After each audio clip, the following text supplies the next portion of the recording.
সকলোৱে সকলোৰ ওপৰত নিৰ্ভৰশীল কিন্তু আমি যদি সাইন্টিফিক মেথডত এটা ইঞ্জিনিয়াৰিং ড্ৰয়িঙৰ দ্বাৰা যদি আমি কাম কৰোঁ অসম আমি যি আমাৰ প্লেট আছে আমাৰ যি ভূমিকম্পৰ যি প্লেটৰ অসম অলপ চিস্মিক জোনটো অলপ বেলেগ হয় গতিকে তাৰ লগত সংগতি ৰাখি যদি আমি কনষ্ট্ৰাকশ্যন কৰোঁ সেই কনষ্ট্ৰাকশ্যনৰ ক্ষেত্ৰত বিপদৰ আশংকাটো কম থাকে গতিকে সেই কথাখিনি ইঞ্জিনিয়াৰিং পাৰ্টটোহে আচলতে ভালকৈ জানে গতিকে এই যিটো আজি কাম ইয়াত শুভাৰম্ভ হৈছে এই কামটোৱে ভৱিষ্যতে খুব সুন্দৰকৈ যাত্ৰা পাব আৰু মই ঈশ্বৰৰ ওচৰত প্ৰাৰ্থনা জনাইছোঁ আৰু ৰাইজৰ ইয়াত সহযোগ লাগিব অৱশ্যে এটা কথা ঠিক যে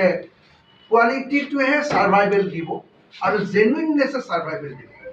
কোৱালিটি সদায় যদি মেইনটেইন কৰি ৰাখে আৰু জেনুইননেছ মেইনটেইন কৰি ৰাখে তেতিয়া সদায় ছ'চাইটিয়ে আদৰি ল'ব কেতিয়াবা দেখোঁ আমি যে বহুত ক্ষেত্ৰত বিভিন্ন ধৰণে ইজনে সিজনক আমি ঠগিবলৈ চেষ্টা কৰোঁ কিন্তু যেতিয়া আমি ঠগিবলৈ চেষ্টা কৰোঁ সেই ঠগন কিন্তু আমি